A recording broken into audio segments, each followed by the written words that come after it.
자, 안녕하십니까, 누커스텀입니다. 네, 오늘은 조립하고 있는 과정에서 아직 탱크랑 헤드라이트 그리고 조금 남은 부품들 도색이 아직 도착하지 않아서 중간에 이렇게 세팅하는 데 있어서 몇 가지 설명을 해드리고 싶어서 이렇게 영상을 촬영하게 되었습니다. 첫 번째로는 냉각수 쪽을 확인할 거고, 두 번째 스로틀 케이블, 세 번째 클러치 케이블, 그리고 브레이크 라인, 그 다음에 리어 사제 스프링 조절 방법, 뭐 이런 식으로 진행을 할 거고, 그 다음에 이제 처음으로 봐야 되는 부분부터 시작해서 설명을 조금 드리도록 하겠습니다. 근데 뭐 저도 뭐 완벽한 사람은 아니기 때문에 중간에 조금 뭐 미스가 있더라도 조금 양해 부탁드립니다. 최근에 어떤 알고리즘에 있어서 제 영상을 보시는지 모르겠지만, 최근에 NC31 타시는 분들 중에서 리스토어나 혹은 정비하시는 분들이 가끔 제 영상에 댓글을 달아주시는데, 그 부분에 있어서 완전 고수분들은 제 영상을 참고하실 필요는 절대 없고요.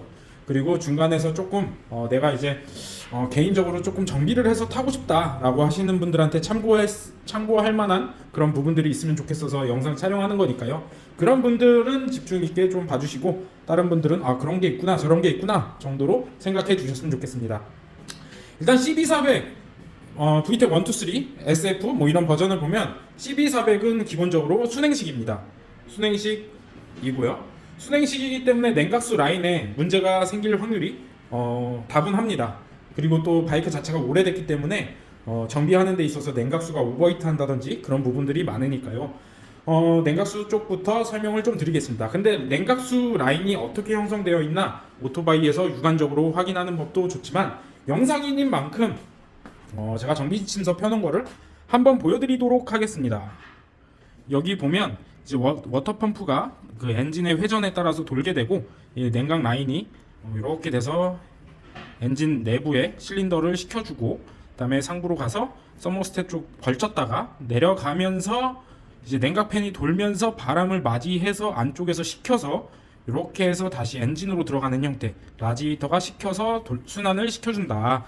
냉각 그 워터 펌프가 순환을 시켜준다. 이렇게 크게 이렇게 보시면 방향 화살표 다 있죠. 이런 식으로 있다는 거를 아시면 편할 것 같고, 그리고 실차에서 보게 되면 이제 캐브레이터가 조립이 되어 있어서 조금 보시기 힘드시겠지만, 워터 펌프 위쪽으로 이제 보면 실린더 쪽으로 연결됐다가 요게 이제 상부 호스로 와가지고 라지에이터로 들어갔다가, 그 다음에 라지에이터에서 팬이 식혀주고 온도 센서를 걸쳐서 엔진 하부로 내려가서 다시 워터 펌프로 들어가는 이런 순환의 형태로 이제 엔진 열을 식혀주는 건데, 보통 이제 그 오버히트를 한다라고 봤을 때 정비나 어디가 문제가 있는지 찾아가는 순서는, 일단은 저는 개인적으로 라지에이터 팬이 도냐 안 도냐를 확인하시는 게 가장 빠를 것 같다라고 생각합니다.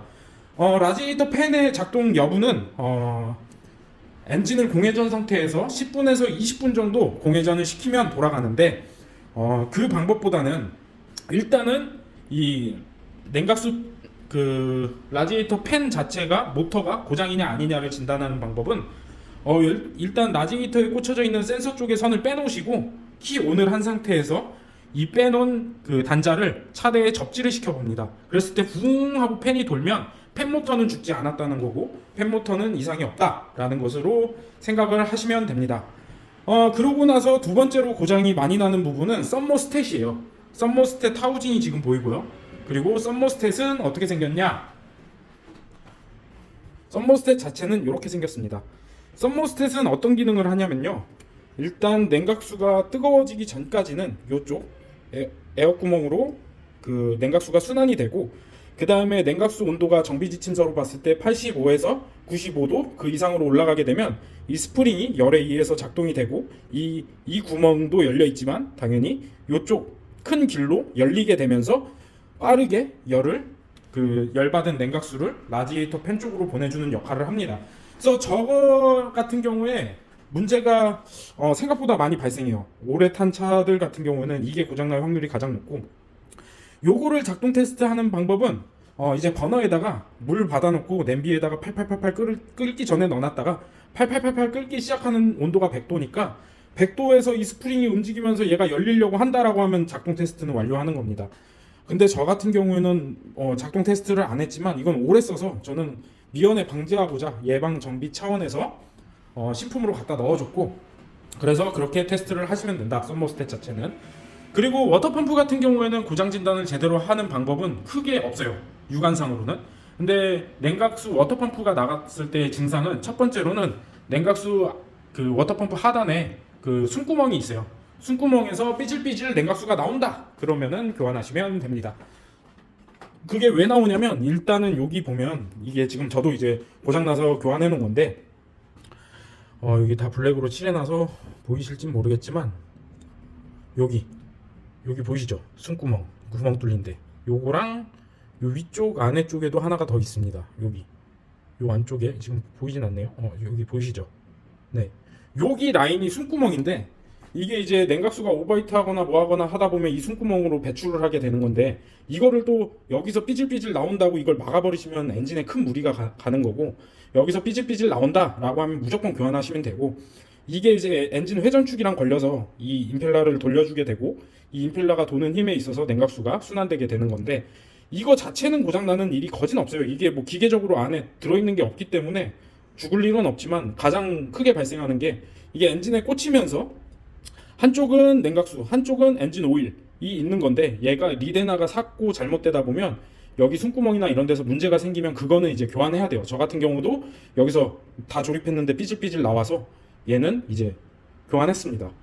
네, 그렇습니다.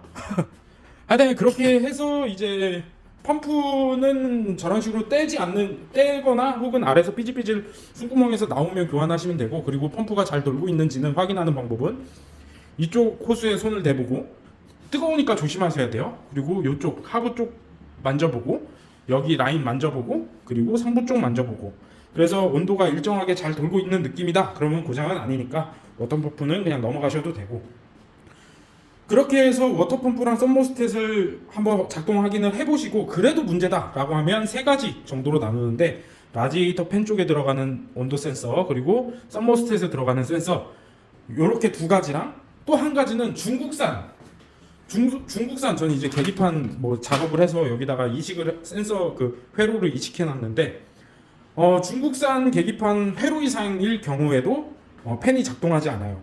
그래서 그런 거 순차적으로 확인을 해보시고, 중국산 계기판을 쓰시는 분들은 계기판도 한번 바꿔보시고, 작동 테스트는 뭐 없습니다. 바꿔서 잭바이잭으로 껴보는 수밖에 없고, 그리고 이제 센서류 두 개 들어가는 경우에는 정비 지침서에서는 찍어가지고 저항값을 측정한다, 뭐한다, 온도를 줬을 때 저항값이 변화하는 것을 확인한다, 뭐 이렇게 되어 있는데, FM으로 공부해보고 싶으신 분들은 끓는 물에 좀 그 온도 부위 측정하는 부위만 담궈가지고 저항을 측정해보셔도 되고, 근데 저 같은 경우에는 어차피 그 오래된 차고, 여기 떼놓은 거 보여드릴게요. 이게 잘 작동하던 거긴 하거든요. 근데 상태가 누가 봐도 안 좋아 보이고 금방이라도 고장날 것 같아서 저는 뭐 신품 얼마 안 하니까 그냥 교환해버렸습니다. 그렇게 해서 계기판 그리고 센서 두 개 확인하시면 센서 이상으로 문제될 확률은 적어집니다. 그렇게 해서 정비를 보시면 되고, 그리고 가장 중요한 건 첫 번째로 유관 검사. 그러니까 호수가 뭐 오래됨에 따라서 경화가 돼서 이런 그 반도 쪽에서 샌다든지, 아니면 이런 엘보 딱 꺾이는 부분에서 샌다든지, 뭐 조립 불량인지 이런 거를 가장 먼저 확인하시고, 제가 말했던 순서대로 검진을 해보시면 문제는 금방 해결될 거라고 생각합니다. 그래도 얘를 적재시켰고 센서도 다 교환했고 썸머스탯도 교환했는데 워터펌프도 고장 안 났고 뭔가 안 돈다 라고 하면, 제가 봤을 때는 조립 불량의 확률이 가장 크다고 생각합니다. 라디에이터에 있어서 조립 불량이 날 곳은 단 한 곳밖에 없다고 생각하고, 몇 가지가 있어요. 근데 중요한 거는 이 센서 같은 거를 조립할 때 그 저기 실리콘을 발라서 가스켓처럼 해가지고 장착을 하게 되는데, 그게 이제 정비 지침서에 나오는 내용입니다. 이것도 요 나사선 요 앞쪽이 온도 측정하는 부위고, 얘가 실리콘을 너무 많이 이제 깊이 바르게 되면 이 센서 있는 부분을 덮어버리고 장착이 되는 경우도 있어요. 그렇기 때문에 정비 지침서에서는 요 나사선 끝에서 조금 남겨놓고 이 뒤로 발라라 이렇게 되어 있거든요. 그런 것도 잘 되어 있는지 확인하시고, 그런 거의 문제는 지극히 적고, 가장 문제는 썸머스탯 조립 불량이다. 썸머스탯 조립 불량은 어떻게 하실 수 있냐면, 이게 이제 썸머스탯이라는 거 아까 전에도 보여드렸고, 여기서 조립 불량 날 확률은 가장 큰 게 뭐냐면 잠시만요. 썸모스탯을 설명드리면 여기 이제 에어백이 라인에서 냉각수가 뜨겁지 않은 상태에서는 이쪽 길로 이제 순환이 되는 건데 뜨거워지면 얘가 열린다고 했잖아요. 근데 이 구멍의 방향이 중요합니다. 이 방향이 잘못 조립이 되면 냉각수 팬이 돌지 않습니다. 그거에 대한 설명은 일단 냉각수가 차가운 상태에서는 뭐 느끼지 못하겠지만 시동 걸어놓고 이쪽 파이프를 만져보고 그 다음에 여기 라디에이터 온도 센서 있는 쪽을 만져보면 이쪽이 차갑다, 아니 뜨거워요. 뜨거운데 상대적으로 쟤에 비해서 비교했을 때 차갑다라는 표현인데, 차갑다라고 하면 저 방향의 설치가 100% 잘못된 겁니다. 그 방향은 어디서 확인하실 수 있냐면 여기 썸모스탯 분해, 여기 제가 체크해 놓은 거 여기 보시면 이렇게 확대 썸모스탯 구멍의 방향에 화살표가 되어 있는 것이 보일 거예요, 지침서상에. 그래서 센서 박히는 거에 180도 방향으로 설치한다. 이 썸모스탯 11번을 따라가면 참고사항에 11번 썸모스탯 주의사항, 설치 시 썸모스탯 에어백이 구멍은 썸모 센서와 반대 방향으로 하우징을 홈에 맞춰서 설치한대요. 이게 방향이 맞지 않으면 냉각수가 열리기도 전에 순환이 제대로 이루어지지 않을 거고, 제대로 이루어지지 않는다는 건 뜨거운 아까 말씀드렸던 것처럼 뜨거운 냉각수가 열을 받아도 이쪽에서 이쪽으로 순환이 안 되니까 여기 센서가 이쪽에 박혀 있기 때문에 뜨거운 열이 전해지지 않아서 센서는 문제가 없어도 뜨겁지 않기 때문에 돌지 않는다. 근데 이제 저 방향을 정확하게 센서가 180도 방향의 구멍을 맞춰서 조립을 하게 되고, 그리고 시동을 걸고 10분에서 15분 정도, 20분 길게는 시동을 걸어서 놓으면, 저 같은 경우에는 뭐 손으로 만져보는 것도 중요하지만 정확한 값을 대충 느끼기 위해서 표면 온도를 찍어봅니다. 지금은 시동은 안 걸려있기 때문에 22도가 뜨는 거고, 표면 온도를 센서 가까이 왔을 때 표면 온도가 한 80도 정도 오면 그 내부 온도는 조금 더 높을 거거든요. 정비 지침서상으로는 85도에서 90도 그 이상으로 올라가면 센서가 작동하고 팬이 돈다라고 되어 있기 때문에 그 구멍에 따라서 순환이 이루어지지 않으면 센서까지 뜨거운 열이 전해지지 않아서 돌지 않는다 라고 보시면 냉각수 개통은 웬만하면 다 잡으실 수 있으실 겁니다. 네, 그래서 첫 번째 냉각수 쪽 잡는 방법, 그리고 정비 지침서 참고해서 설명을 드렸고, 두 번째로는 이제 케이블 설치, 스로틀 케이블 설치를 말씀드리겠습니다. 스로틀 케이블의 형상은 이쪽 캐브레이터에서 리턴 라인 케이블 두 개가 나와서 이렇게 핸들 스로틀 쪽으로 걸리게 되는데, 스로틀 이 스위치 뭉치를 열어보면 안쪽에 이제 홀이 두 개가 있습니다. 홀이 두 개가 있고 케이블을 캐브레이터 쪽에서 연결해서 올리는 방식인데, 이 부분에 있어서 좀 잘 못하고 힘으로 하시게 되면 이쪽 플라스틱 고정부가 깨지게 됩니다. 그래서 리턴 라인을 못 쓰든지 아니면 신품으로 교환하시든지 둘 중에 하나인데, 설치하시는 분마다 다 뭐 조금의 스타일의 차이는 있겠지만 저는 리턴 라인 먼저 캐브레이터에 연결해서 그 다음에 스로틀 쪽에 연결을 하고, 그 다음에 스로틀 케이블은 저기 마운트에 거치해 놓지 않은 상태에서 캐브레이터에 걸고, 이게 마운트에 거치를 하지 않으면 이동이 쉽거든요. 여기서 이제 저거를 마운트에 거치해 놓으면 여기가 빡빡해서 걸 수가 없어요. 그래서 저거를 해지해 놓은 상태에서 걸고 이제 다시 이 마운트에다가 스로틀 케이블을 거치하고 10mm 위아래에 있는 거를 위아래로 조절해서 거리를 맞춘 다음에 잠근다 라고 보시면 되고, 그 거리의 위치는 여기서 이제 제가 요거를 왔다 갔다 하면 요 케이블류가 왔다 갔다 하면서 어느 정도의 유격치는 있어야 돼요. 얘가 이렇게 당겼을 때 바로 반응하면 어느 정도 항상 개폐가 돼 있는 느낌으로 장착이 될 수도 있으니까 케이블 장착할 때는 항상 유격을 조절해야 된다 라고 생각하시면 될 것 같고, 그리고 리턴 라인과 그리고 스로틀 케이블 라인이 서로 이 거치하는 거치 10mV로 고정되어 있는 부분에서 꼬이지 않고 트위스트 되지 않게 잘 장착을 해야 됩니다. 그리고 순정 핸들 같은 경우에는 높아서 얘가 자연스럽게 가지만 지금 핸들을 바꿔놨기 때문에 낮아지는 형태에 있어서 케이블이 옆으로 이렇게 나오게 됐는데, 순정 상태 정비 지침서를 보면 두 개가 나오는 각도의 차이는 45도로 설정을 한다라고 되어 있어요. 이 아래 너트를 조여서 고정하는 방식인데, 저 같은 경우에는 이거를 설치하고 나서 핸들 사용하시는 핸들에 따라서 다 다른 거예요. 얘를 아래쪽으로 헤드라이트를 걸 때 헤드라이트 아래쪽으로 설정을 하게 되면 아래쪽으로 살짝 잡아놓고 당기고 놔보면 리턴이 안 돼요. 얘는 항상 자연체로 있어야 되거든요. 케이블은 장력이 주어지지 않아야 돼요. 그래서 위로 올리면 굉장히 자유롭더라고요. 제 차 세팅에 있어서는. 그래서 헤드라이트를 장착하고 위쪽으로 올려놓은 상태에서 마무리를 할 거다. 그렇게 쉐입을 잡을 거다라고 생각하시면 되고, 순정 상태에서는 이런 배선 잘 피해서 자연스럽게 장착하시면 장착이 잘 될 겁니다. 그래서 항상 유격 조절하는 거, 여기서 브라켓 깨지지 않게 잘 조립하는 거 순서 있게 생각을 해보시고, 그 다음에 두 번째 케이블, 그러니까 냉각수 첫 번째, 두 번째 스로틀, 세 번째 클러치 케이블에 대한 설명인데, 클러치 케이블은 저도 이거 신품으로 교환했는데, 신품으로 교환을 하면 이 유격이 정확하게 주어지지 않고 처음 초기 세팅을 해줘야 됩니다. 그래서 초기 세팅은 어떻게 하냐면, 얘를 다 이쪽 끝으로 너트를 보내놓은 상태에서 얘를 걸고, 그 다음에 여기를 어느 정도 가조립해 놓은 상태에서 요 이제 클러치 방에서 올라오는 로드, 이 로드를 깔딱깔딱 해봅니다.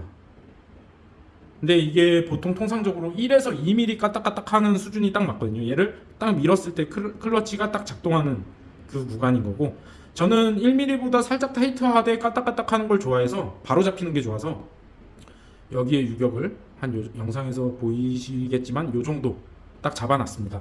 그러고 나서 얘를 꽉 조이고 나서 한 번 더 내가 조이면서 틀어지진 않았는지 확인하고 딱 요 정도 상태를 유지하고, 그 다음에 이제 서머스탯 고정볼트 10mm에서 나오는 쇠 마운트가 있는데 여기를 잘 이용해서 덜렁덜렁거리지 않게 잘 놓은 다음에 이쪽 케이블 쪽으로 오면 됩니다. 스로틀 레버 쪽으로.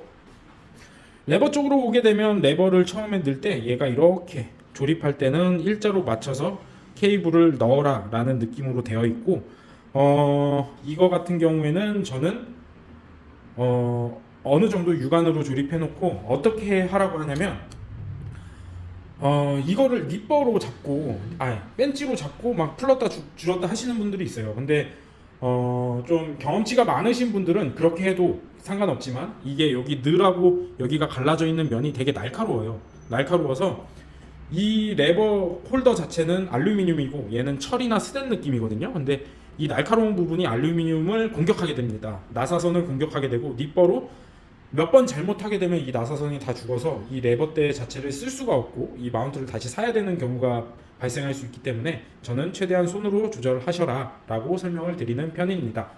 그리고 이거 뭐 마지막으로 고정을 빡빡하게 해야 될 것 같아서 그 니버로 잠그시는 분들도 있는데, 그러지 마시고 손으로만 최대한 조여놔도 풀리지 않아요. 어차피 여기서 장력이 주어지는 거기 때문에 손으로만 조여도 최대한 조여놓으면 풀리지 않는다 라고 보시면 될 것 같고, 그 다음에 저쪽 클러치 방 쪽에서는 아까 까딱까딱 하는 정도로만 유격을 주면 된다고 했고, 이쪽은 어떻게 세팅을 하냐, 어느 정도 조립을 해놓고 이렇게 위에서 잡았다 놨다 했을 때 여기 안쪽에 아까 조립해놨던 유격 이쪽에 작동이 레버가 잘 되는지 확인을 하고, 그 다음에 중요한 건 시동을 걸고 일단 1단을 넣어보는 방법인데, 그 방법밖에 없습니다. 근데 이제 중요한 거는 이렇게 리프트를 사용하시는 분은 잘 잠궈놓고 사용을 테스트를 하시고, 그리고 이제 주차장이나 이런 데서 유격 조절하시는 분들은 앞에 항상 벽을 딱 오토바이가 튀어나가지 않도록 벽에다가 개놓고 테스트를 하시기 바랍니다. 그래서 시동 걸고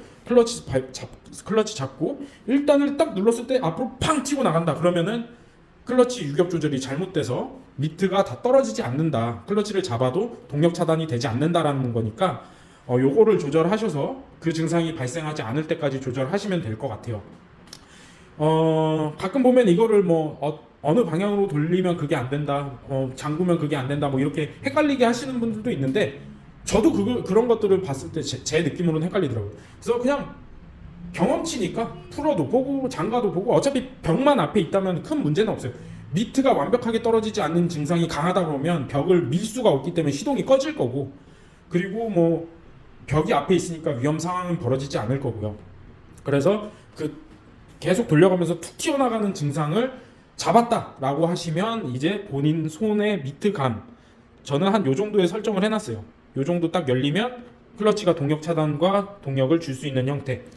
그래서 이거는 이제 그 탁 튀어나가는 증상 잡고 나서 미세 조절해가지고 마무리를 하면 된다. 그리고 이거를 마지막에 꽉 잠가주는데, 잠글 때 이게 방향이 열려있는 방향으로 마무리가 꽉 조여진다 라고 하면 위험해요. 얘를 어긋나게, 이쪽 열린 데랑 반대쪽 열린 데가 어긋나게 조립해야 클러치 케이블이 이탈하는 걸 방지할 수 있습니다. 그렇게 해서 첫 번째 냉각수, 두 번째 스로틀 케이블, 그 다음에 클러치 케이블 이렇게 세팅하는 거 좀 보여드렸고요. 그리고 하나, 둘, 셋, 네 번째 리어 브레이크 공기 빼기 작업을 한번 설명해 드리도록 하겠습니다. 조금 뭐 그래도 도움되는 영상이니까 한번 생각해 주셨으면 좋겠어요. 이게 이제 브레이크 패드 뭐라고 리저버 탱크 뭐 하여튼 서브 탱크인데 여기에다가 브레이크 액을 부어 놓고 얘를 까딱 하면은 이제 이 라인 푸시로드에서 이 브레이크 호스 쪽으로 브레이크 액을 밀어주고 브레이크가 작동되는 형태입니다. 여기서 까딱 하면은 저는 이제 보이는데 영상으로는 보이지 않을 거예요. 그래서 이걸 공기 빼기 작업을 할 때 원래 사용하던 브레이크 라인이라고 하면 이 안에 브레이크 액이 좀 들어있기 때문에 요것만 까딱 몇 번만 해도 이쪽 공기 빼기 작업하는 요쪽 부분에서 얘를 풀면 여기서 브레이크 액이 퍽퍽 하고 나올 겁니다. 근데 이렇게 저처럼 푸시로드 안에 있는 고무랑 스프링 그리고 이 라인 전체를 바꾼 사람들은 이거를 백날 까딱 해도 이쪽까지 라인이 그 브레이크 액이 오기까지는 너무 많은 시간이 걸리고 너무 힘들 거예요. 그래서 어떻게 설명을 드렸으면 좋겠나 생각을 해보니 일단 요런 라인 호수 하나 사셔서 여기다가 꽂은 다음에 요 8mm를 살짝 너무 많이 풀지 말고 살짝 풀으신 상태에서 주사기 있잖아요. 주사기에다가 브레이크 액을 담아가지고 꽉 압력을 주면 이 역으로 라인을 타고 가서 이 탱크까지 오게 됩니다. 그런 다음에 공기 빼기 작업을 하면 라인 안에 액이 어느 정도 다 들어있는 상태이기 때문에 가능한데 그렇게 하시면 되고 저 같은 경우에는 라인을 역으로 가는 거를 별로 안 좋아해요. 항상 억지 세팅인 것 같아서 저 같은 경우에는 어떻게 하냐 여기다가 주사기를 연결해 놓고 반대로 빨아버립니다. 계속 빨고 빼고 해서 하면 되는데 여기서 또 주사기가 없다라고 하시면 여기다 호수 연결해서 요거 조금 더 빡빡하게 풀지 말고 좀 여유 있게 풀으신 다음에 입으로 대고 쭉쭉 빨면 요 옆으로 나오게 됩니다. 액이. 그러면은 액 자체가 여기에 들어간 거기 때문에 그 이후에 공기 빼기 작업은 할 수 있고 그 정도까지 왔다라고 하시면 여기를 잠그시고 푸시 했을 때 힘을 받을 때 꾹 누른 상태에서 이 8mm를 푹 풀고 순간 잠그고 다시 빡빡 해서 힘을 준 상태에서 내리는 힘을 준 상태에서 얘를 순간 열었다 닫고 해서 공기 빼기를 하는 거거든요. 그렇게 한 다음에 요 라인 상부에 맞춰서 그 보충을 해주고 마무리를 해주는데 여기서 중요한 건 여기서 흘러나온 브레이크 액들은 도장면에 큰 데미지를 줘요. 그렇기 때문에 브레이크 액은 물에 되게 반응을 잘하거든요. 수분에 반응을 잘해서 브레이크 작업을 하고 나서 브레이크 액이 누출됐다면 물을 다 부으세요. 물 부으고 에어로 쏘거나 자연 건조 시키면 도장면이 까지는 현상은 잡아낼 수 있을 겁니다. 그리고 브레이크 액에 대한 설명인데요. 브레이크 액은 그냥 오일류가 아니고 액이고 그리고 그 안에 성분이 제각각 다 다른데 브레이크 액을 제가 뭐 대충 설명드리면 끓는 점이 높게 설정하기 위한 혼합물이에요.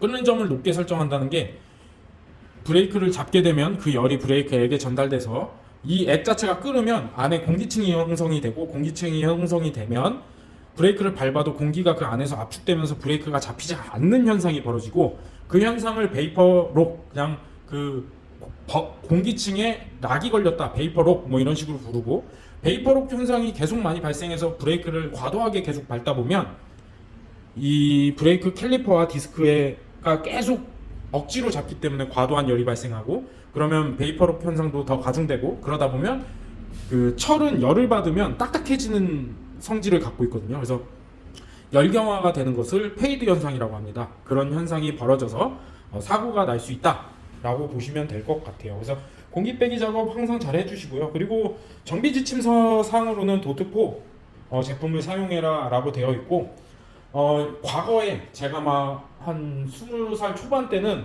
도트3를 사용하는 차량 저는 자동차를 했던 사람이라서 도트3를 사용하는 차량들도 만나보긴 했지만 요즘에는 다 통상적으로 다 도트4를 쓴다라고 생각하시면 됩니다. 근데 여기서 도트5, 도트6도 있어요. 근데 이제 레이싱 바이크나 그렇게 가는 거고 근데 도트5, 도트6로 올라갈수록 도장면이나 그 내부에 있는 고무실 같은 거에 대한 공격성이 좀 강해요. 열에 있어서 끓는 점은 굉장히 높고 성능은 좋겠지만 성분이 독해서 이 안쪽에 보시면 브레이크 피스톤이 있고 피스톤을 잡아주는 실 같은 게 있는데 그 실에 데미지를 줄 수 있다. 그래서 나중에는 그 실이 찢어지면서 혹은 새면서 넘칠 수 있다.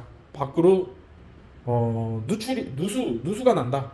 뭐 그러니까 규정 사이즈는 항상 규정치를 맞춰줘야 됩니다. 그래서 이 뒤쪽은 이 보조통이랑 여기랑의 높이가 별로 차이가 안 나기 때문에 주사기를 이용해서 강제로 빼주는 거고, 이 프론트 쪽은 에어백이 작업할 때 어차피 그 높이 차이가 있어서 주사기로 빼거나 하지 않아도 자연스럽게 레버만 움직이면 빠질 거거든요.